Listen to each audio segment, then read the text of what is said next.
2014 या वर्षी पहिले पंतप्रधान म्हणून नियुक्त झाले तेव्हा त्यांनी आजचा दिवस हा आंतरराष्ट्रीय योग दिन म्हणून साजरा करावा असं आंतरराष्ट्रीय परिषदेमध्ये सांगितलं आणि सर्व जगभर जवळजवळ 192 देशामध्ये हा आजचा दिवस आंतरराष्ट्रीय योग दिन साजरा केला जातो। योग ही भारतानं जगाला दिलेली अमूल्य देणगी आहे। भारतानं जगाला भरपूर देणग्या दिलेल्या आहेत, त्यापैकी एक आहे आयुर्वेद। माहीत असेल आपणास, आयुर्वेद हा भारतातीलच आहे।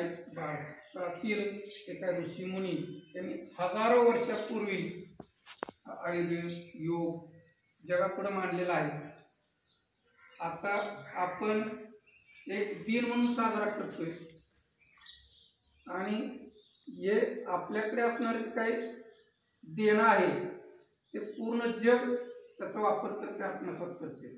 आपण त्यापासून दूर चाललोय, परंतु जग इतर जे काही देश आहेत त्याला जवळ करायला लागले आणि त्या देशानं जे काही टाकून दिलेलं आहे, जे नको आहे ते आपण आत्मसात करायला लागलो, ते आपण जवळ करायला लागलो।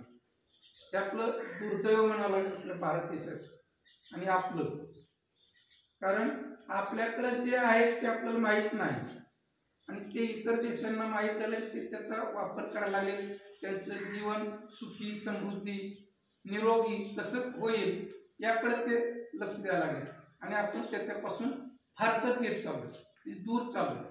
तर असं न होता आपल्याकडे जे काही ठेवा आहे त्याचा आपल्याला माहीत व्हावं, त्याचा आपण अंगीकार करावा, स्वीकार करावा, त्यासाठी असे प्रकारचे दिवस किंवा दिन प्रत्येक शाळेमध्ये, प्रत्येक स्थानिक स्वराज्य संस्थेमध्ये साजरे केले जातात। मग हे त्या दिवसापुरतच मर्यादित ठेवायचं का, हा एक मोठा प्रश्न आहे। आपण जयंती साजरे करतो, वेगवेगळ्या महापुरुषांच्या असे वेगवेगळे दिन साजरे करतो, मग त्या दिवसापुरतच मर्यादित आहे का ते सांगा।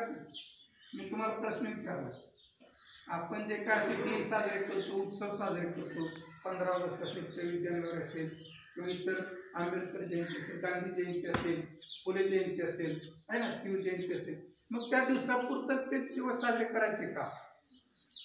नाही। तर ते दिवस का साजरे करायचे? त्यांनी जे काही आदर्श आपल्या पुढे ठेवलेले आहेत त्या आदर्शाचा आपण काय करायचंय, स्वीकार करायचा आहे आणि आपलं जीवन त्या आदर्शानुसार जगायचं। तसंच हा आजचा योग दिवस आहे, योग दिन। आपल्या योग दिनाचं इतकं महत्व आहे की आपल्या आरोग्यासाठी, शरीरासाठी, आपल्या जीवनासाठी अत्यंत महत्वाचा योग आहे। म्हणजे आपलं जीवन निरोगी कसं राहील यासाठी हा योग आहे।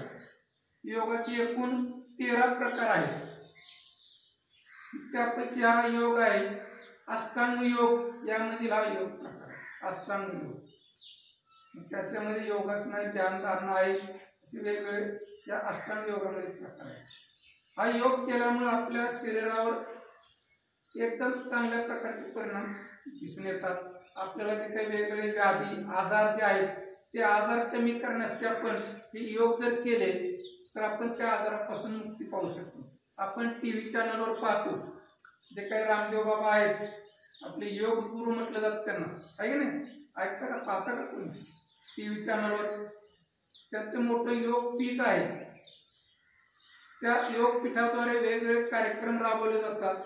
ते स्वतः रामदेव बाबा स्टेजवर वेगवेगळ्या कार्यक्रमामध्ये ते योग प्रदर्शित करतात आणि लोक त्या प्रकारचे योग करून जे काही व्याधी झालेले आहेत, कॅन्सर सारख्या असाध्य व्याधी, त्या सुद्धा योगाद्वारे काय होतात, नष्ट होतात, कमी होतात।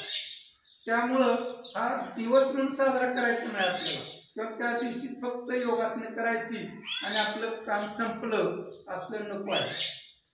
तर हा योग पूर्ण आयुष्यभर तुम्ही आजारी असेल तेव्हाच फक्त तो करायचा नाही, किंवा काही एखादी व्याधी आपल्याला असेल किंवा आपण आपलं शरीर त्या योगासाठी सज्ज नसेल तेव्हाच फक्त करायचं नाही.